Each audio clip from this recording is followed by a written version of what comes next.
I'm Edie Lush, and I'm here at the Hub Pavilion in Davos. I'm very pleased now to be joined by Christina Page. She's the Head of Sustainability and the Director of Climate and Energy Strategies for Yahoo.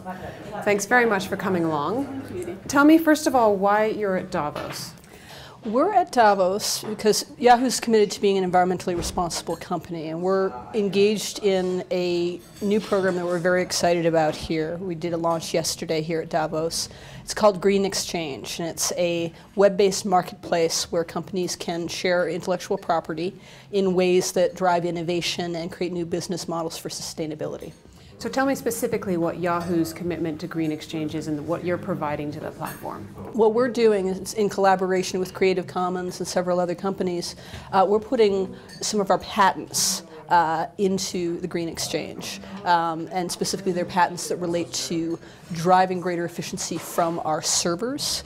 And as you probably know, servers are an increasing source of energy consumption globally, so that's something that we're very concerned about, both for our own purposes and keeping costs under control, but also in terms of putting less impact on the planet. So if we just focus on what Yahoo is doing as well itself, you mentioned there the data centers, and you've changed strategy from carbon offsets to these data centers. So I wonder if you could tell me a little bit about maybe why you've changed, but then specifically what your view is and what you're hoping to do with these data centers. Absolutely. So when you look at Yahoo's impact, about 92% of our carbon footprint is from electrons, and the vast majority of that is from our data centers. So initially, when we started making decisions about what to do with our climate change strategy for the company, we wanted to take action immediately. So we started measuring our carbon footprint, and we bought offsets against our entire carbon footprint for the past 2 years. And what we rapidly discovered was, while that was a good midterm strategy and we learned a great deal from that, our biggest leverage point was really our data centers. So starting this past June, we made a commitment to increase the So starting this past June, we made a commitment to, by 2014, we're going to reduce the carbon intensity of our data centers globally by 40% on average. And we're really driving towards that.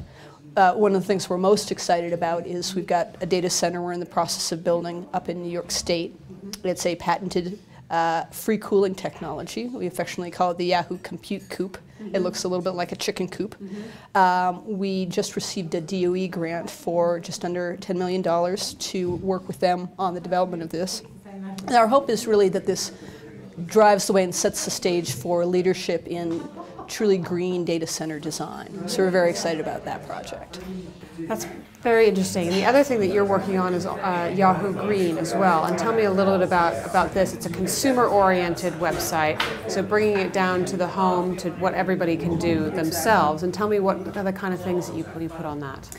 Well, Yahoo Green is the most heavily trafficked green content website out there on the internet. And Yahoo is about our customers, our worldwide viewers.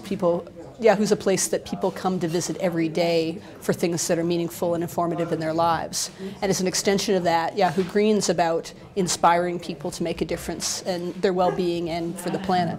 A good example of the kind of things that are involved with that is a recent article that's probably of interest to a lot of the people listening to that. There's a piece on emerging trends in green jobs. And what they discovered is the top 5 green jobs right now are environmental engineer, mechanical engineer, installer of heating and cooling systems, so the folks who come in and plug in your air conditioning, arborist, and outdoor educator. So one of the things that we recognize is there's a huge amount of information out there that's useful to people who are looking to make a change in their careers, and we try to provide that information to folks in ways that are useful and accessible. Great. Well, thank you very much. That's been fantastic to talk with you, Christina. And I'm Edie Lush here at the Hub Pavilion in Davos.